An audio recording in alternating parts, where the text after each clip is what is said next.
Welcome to the WanderLearn Show. I'm your host, Francie Tapon. In this episode, I have Glen Van Peski, the founder of Gossamer Gear, the backpacking company that makes amazingly lightweight gear.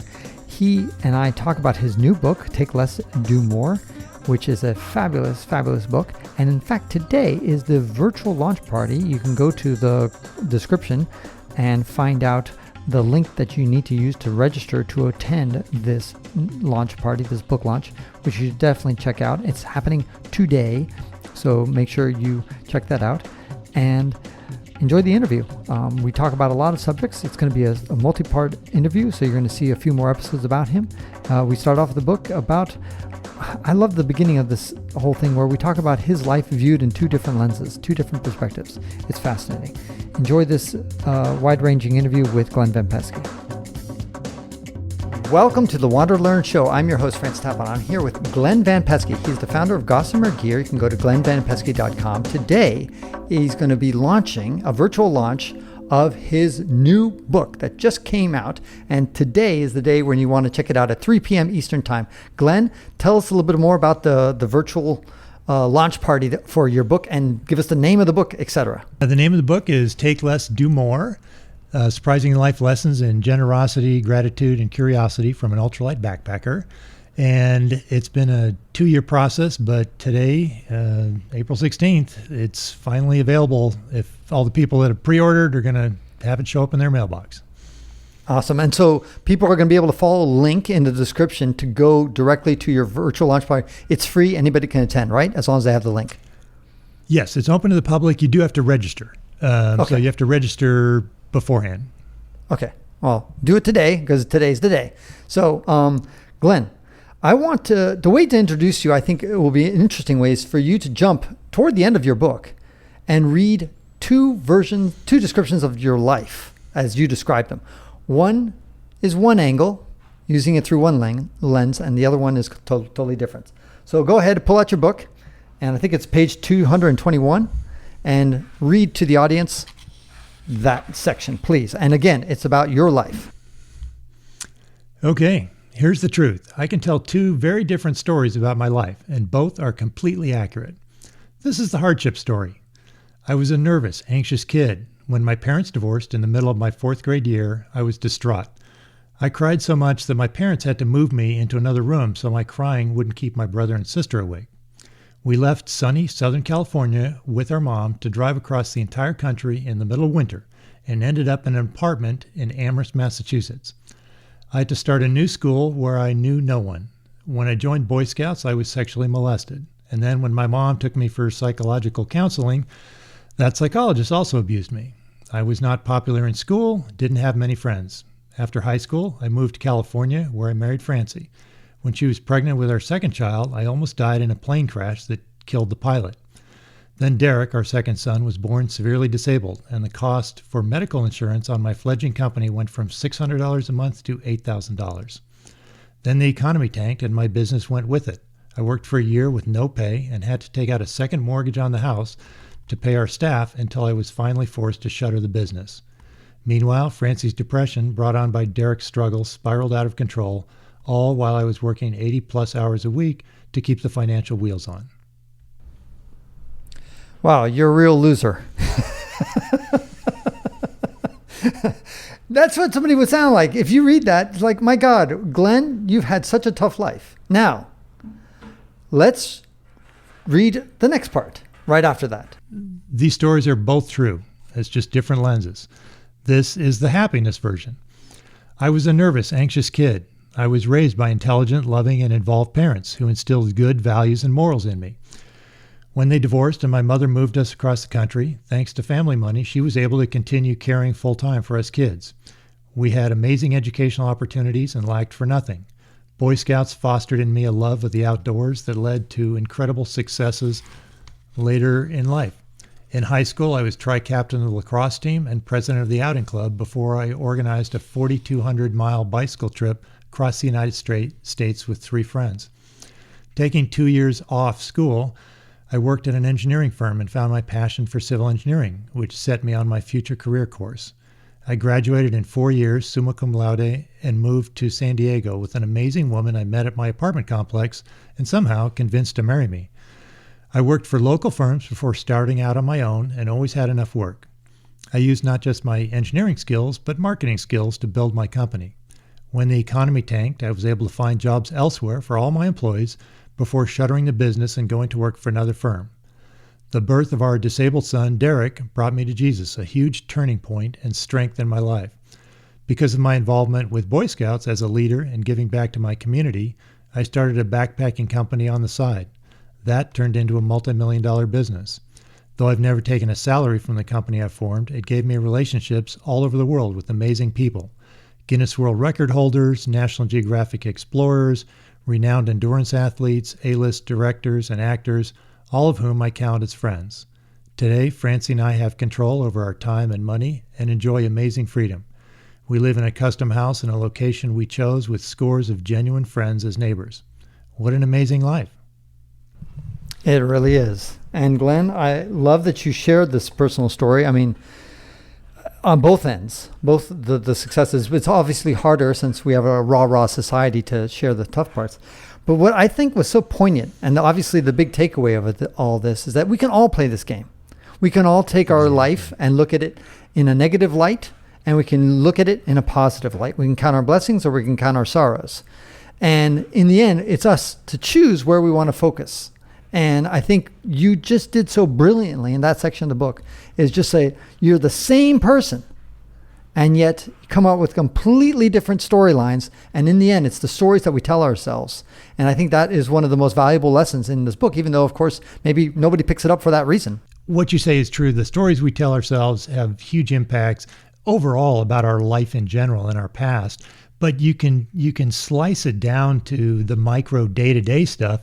The other day, Francie and I were going in the car to do some errands, and we're going down the usual road that I take to get east from my house, and there's traffic, and I don't sit well, so I'm, looking for an alternate route.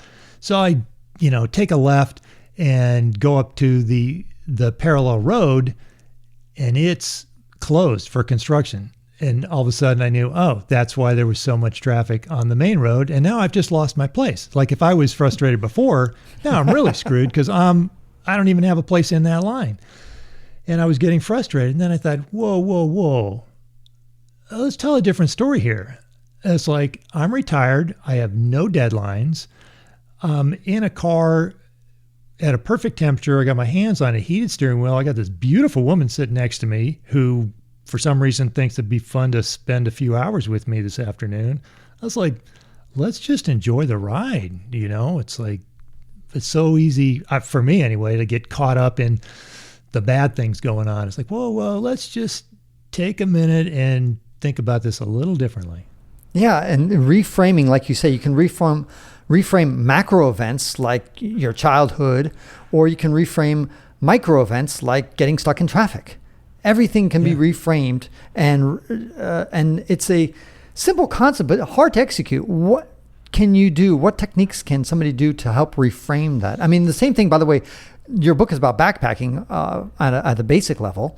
And so in backpacking, you can be stuck with mosquitoes and bugs and hot temperatures and cold temperatures, lack of water, lack of food, long resupplies, an aching knee, whatever. And how do you then reframe those kind of trying situations?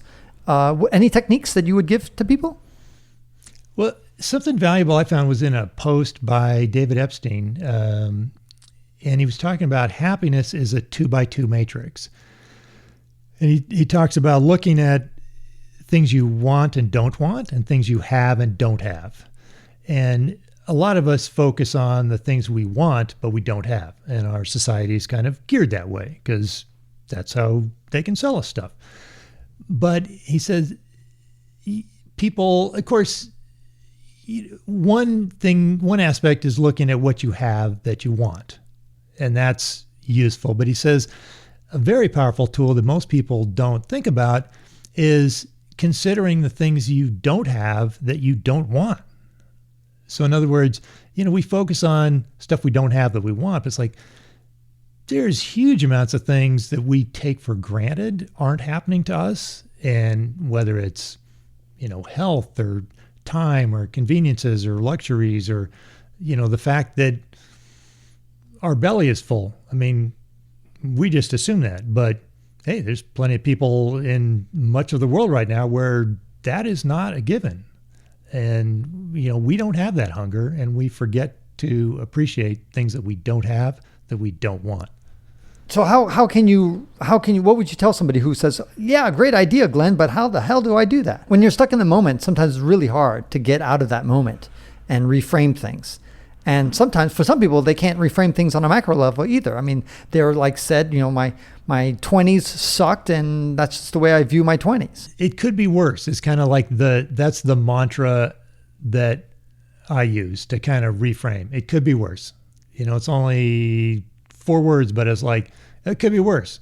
I have a hiking buddy, Reed Miller, and he says, Glenn, I always like hiking with you because no matter what the conditions are, you always say like, well, it could be worse. If it's like, if it's uphill, he says, well, it could be raining. If it's uphill and raining, you say, well, it could be windy. If it's uphill, rainy, windy, it's like, well, it could be snowing. It's like it can always be worse.